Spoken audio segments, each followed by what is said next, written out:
Home सुरू करायचे पण सुरुवात कुठून करायची हेच कळत नाहीये. जर तुमचं उत्तर हो असेल तर हा व्हिडिओ शेवटपर्यंत नक्की बघा. कारण आपण अनेकदा विचार करतो, पहिले सगळं शिकतो मग सुरू करतो. पहिले कॉन्फिडन्स आला, तो आला तरच आपण पुढे जाऊ. पहिले परफेक्ट प्लॅनिंग झालं तरच आपण पुढे जाऊ. पण जर खरं सांगायचं तर सुरुवात करण्यासाठी सगळं तुम्हाला आधीपासून येणं गरजेचं नाहीच आहे. गरज आहे ती फक्त पहिलं पाऊल उचलण्याची. नमस्कार, मी उर्मिला पवार. मनापासून तुमचं स्वागत आहे माझ्या ह्या यूट्यूब चॅनलवरती. जर तुम्ही माझे मागचे व्हिडिओज पाहिले असतील तर आपण वर्क फ्रॉम होम सुरू करण्यामागचं कारण आणि सुरुवात करण्याआधी कोणत्या महत्त्वाच्या गोष्टी समजून घेणं गरजेचं आहे याबद्दल बोललोत. आणि आता एक प्रश्न येतो, ठीक आहे, पण प्रॅक्टिकली सुरुवात कशी करायची हा प्रश्न खूप लोकांना पडतो. तुम्ही जॉब करत असाल, तुम्ही हाऊसवाईफ असाल, स्टुडंट असाल किंवा 18+ असाल आणि तुम्हाला वर्क फ्रॉम होमबद्दल जाणून घ्यायचं असेल तर सुरुवात करण्याआधी काही गोष्टी स्वतःशी क्लिअर करणं खूप गरजेचं आहे. आणि एक गोष्ट स्पष्ट सांगते, वर्क फ्रॉम होम म्हणजे कुठली लॉटरी नाही. आज सुरुवात केली आणि लगेच सगळं मिळालं असं नसतं. याच्यासाठी तुम्हाला मेहनत घ्यावी लागते, वेळ द्यावा लागतो, नवीन गोष्टी शिकाव्या लागतात आणि कन्सिस्टन्सी ठेवावी लागते. प्रत्येकाची जर्नी आणि रिझल्ट वेगळा असू शकतो, पण तुमची लर्निंग, तुमची मेहनत आणि तुमची कन्सिस्टन्सी ही तुमच्याच हातात आहे. कारण सगळ्यांना आधी स्वतःला एक प्रश्न विचारला पाहिजे, मला वर्क फ्रॉम होम का सुरू करायचं आहे? हा प्रश्न खूप सिम्पल आहे पण त्याचं आन्सर खूप इम्पॉर्टंट आहे. कदाचित तुम्हाला स्वतःसाठी काहीतरी करायचं असेल, कदाचित नवीन स्किल्स शिकायचे असेल, कदाचित घरच्या रुटीनसोबत स्वतःची एक वेगळी ओळख तयार करायची असेल, कदाचित तुम्हाला स्वतःचा कॉन्फिडन्स देखील वाढवायचा असेल किंवा कदाचित तुम्हाला काहीतरी नवीन शिकून स्वतःला इम्प्रूव्ह देखील करायचं असेल.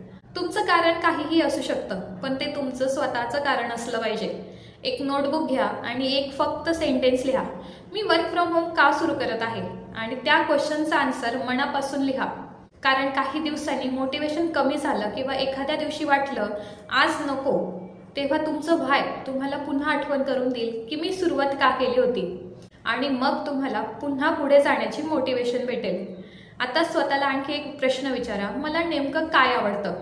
तुम्हाला लोकांशी बोलायला आवडतं, सोशल मीडिया आवडतं, व्हिडिओ बनवायला आवडतं की कंटेंट बनवायला आवडतं, की कसलं प्लॅनिंग करायला आवडतं, कुणाला काही समजून सांगायला आवडतं, किंवा कदाचित तुम्हाला सध्या काहीच विशेष येत नसेल, तेही परफेक्टली ओके आहे. कारण स्किल ही जन्मापासून आलीच पाहिजे असं नाही. स्किल्स शिकता येतात. आज तुम्हाला कॅमेरासमोर बोलायला कॉन्फिडन्स नसेल, पण तुम्ही रोज 2 मिनिटं बोलण्याची प्रॅक्टिस केली, सराव केला तर काही दिवसांनी फरक हा नक्की जाणवतो. आज व्हिडिओ बनवायला अवघड वाटत असले, पण एक व्हिडिओ बनवा, मग दुसरा बनवा, मग तिसरा बनवा. हळूहळू त्या गोष्टीमध्ये हात बसतो. म्हणून स्वतःला असं म्हणू नका माझ्यात काही स्किल नाही आहे. त्याऐवजी स्वतःला सांगा, मला माझी स्किल शोधायची आणि डेव्हलप करायची आहे. आता आणखी एक महत्त्वाची गोष्ट म्हणजे तुम्हाला नेमकं कोणत्या प्रकारचं काम करायचं आहे हे समजून घेणं. आज ऑनलाईन जगात खूप वेगवेगळ्या प्रकारची कामं उपलब्ध आहेत.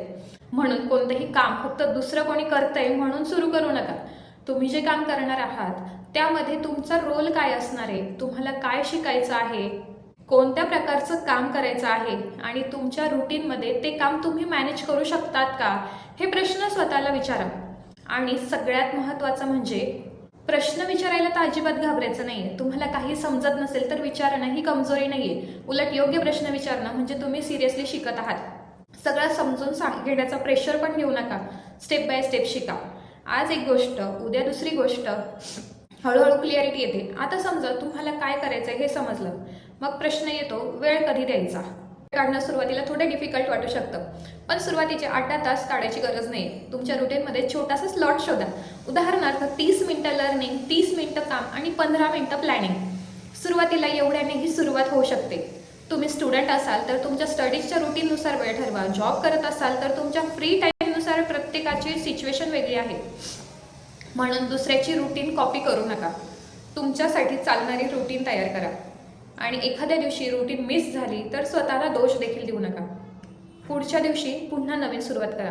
कारण कन्सिस्टन्सी म्हणजे कधीच ब्रेक होणे नाही आहे. तर ब्रेक झाला तरी पुन्हा सुरू करणं ही सुद्धा कन्सिस्टन्सी आहे. आणखी एक मिस्टेक खूप लोक करतात, सगळं एकाच वेळी शिकण्याचा प्रयत्न. आज सोशल मीडिया, उद्या एडिटिंग, परवा कम्युनिकेशन्स, मग कंटेंट आणि शेवटी वाटतं मला काहीच येत नाही. म्हणून एका वेळी एकच स्किल शिका. उदाहरणार्थ तुम्हाला कम्युनिकेशन इम्प्रूव्ह करायचं आहे तर काही दिवस फक्त त्यावर फोकस करा.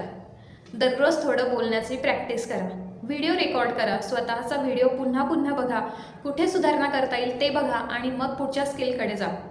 स्मॉल लर्निंग एव्हरी डे म्हणजे हळूहळू मोठी इम्प्रूव्हमेंट.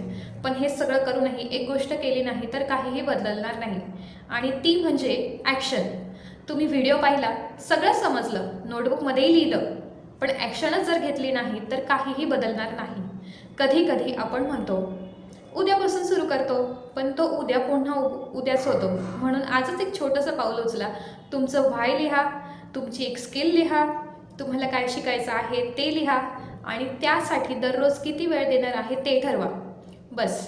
तुम्हाला आज पूर्ण जर्नी पूर्ण करायची नाही आहे. आज फक्त पहिलं पाऊल घ्यायचं आहे, कारण विचारांमधून डायरेक्शन मिळते, पण ॲक्शनमधून प्रोग्रेस मिळते. आणि माझ्या ह्या जर्नीमधून मला एक गोष्ट जाणवली आहे. आपल्याला सुरुवातीला सगळ्याच ॲन्सर्सची गरज नसतेच. कधी कधी फक्त एवढंच पुरेसं असतं की हो, मला हे ट्राय करून पाहायचं आहे. मग पहिलं पाऊल घ्या, शिका. चुका झाल्या तर त्यातून पण शिका, पुन्हा चांगला प्रयत्न करा आणि स्वतःवर विश्वास ठेवा. कारण तुमची सुरुवात जरी छोटी असली तरी तुमची दिशा योग्य असेल तर तुम्ही पुढे नक्कीच जाऊ शकता.